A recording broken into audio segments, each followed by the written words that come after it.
meeting other fathers there, and they were telling me about how the child's doing and what their expectations were, and other children were different ages, and some were 8 months, some were newborns, it was really good just to see in the space of 8 months how comfortable a parent with a child with special needs can be. And I remember thinking, Sharon, this could be us. We could do this.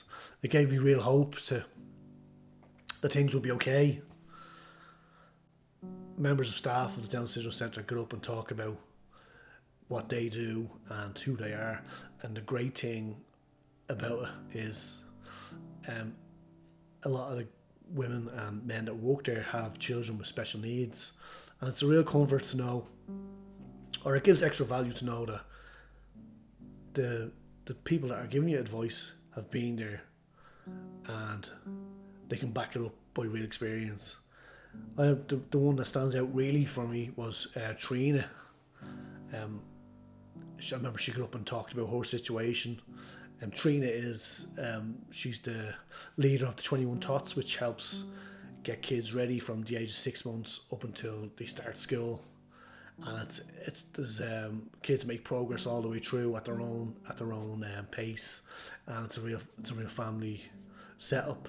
And I remember Trina getting up and talking about her situation. I remember Trina had tears in her eyes, and I looked at Charlotte and she had tears in her eyes. I remember I nearly started crying myself because it was just a wave of emotions that you're going through at that stage. It was just the whole event was. It gave me hope, and I think it's probably the best thing I've done. I think Charlotte would say the same, and I know Eli has come on leaps and bounds since he's gone there, and that's mainly down to Charlotte and the Down Syndrome Centre, who have. It might not seem like much, but they've just been there, and just to walk in the door, and that's a normal. It's a normal environment for Eli, and he gets to be with his peers, and he gets to be with other children that are going through the exact same thing as he is, and getting to talk to parents that are even further along, who have kids that are 3, 4, 5, even kids that are older, and they're in school, they're in mainstream schools, some are in special needs schools. It's all dependent on the child. And I remember the doctor explained to me, it's pretty much like the general population or everybody else. We all have different talents, we all have different abilities, and like every other parent, you want your child to grow up, you want the child to leave the house eventually. And I think me and Charlotte had these fears that Eli wasn't going to leave, and we were going to have him for life, and we're never going to get our house back. But the Down Syndrome Centre showed us that he can go off and do his own thing. Maybe he could go to mainstream school, or maybe all these worries that we had in our minds were not justified. And I know now, being 9 months down the line, I know from meeting fathers in the Down Syndrome Centre when I first went in 2 weeks after having Eli, and they were 8 months down the line, and I thought I'd never get to that stage. I hoped I would. And I know now, 9 months down the line, things are so much better. I think by making this short documentary,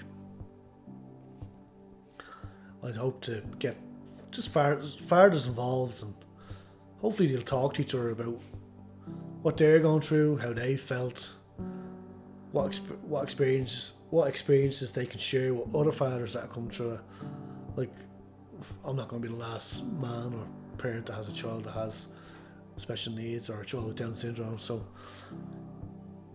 to meet somebody that is probably going through it at this stage, just to tell them that things are going to be okay, you can get through this, your child will be okay, it's a real comfort. And we thought that having a child with special needs was going to some way hold us back or some way interfere with how we lived before, but it hasn't. Living with a child with special needs, it's still living, it's still good. Might be slightly different, but it's different for all the better in terms of the people you meet and the stories you hear, and how as a community it might be a small community, but they stick together and they help each other.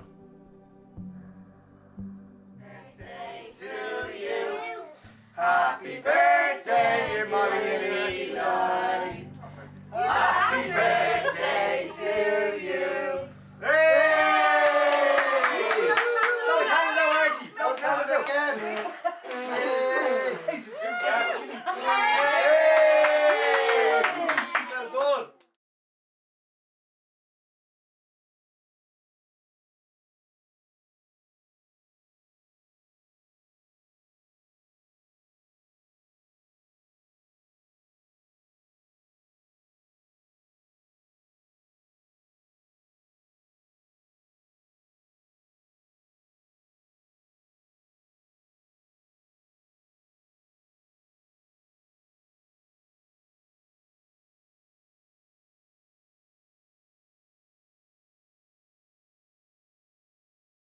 An organ of the government here, certainly papers, very many of them in Hungary are controlled by business leaders who are loyal to Viktor Orban. Therefore, the government finds it very easy to get its message out, the opposition much harder.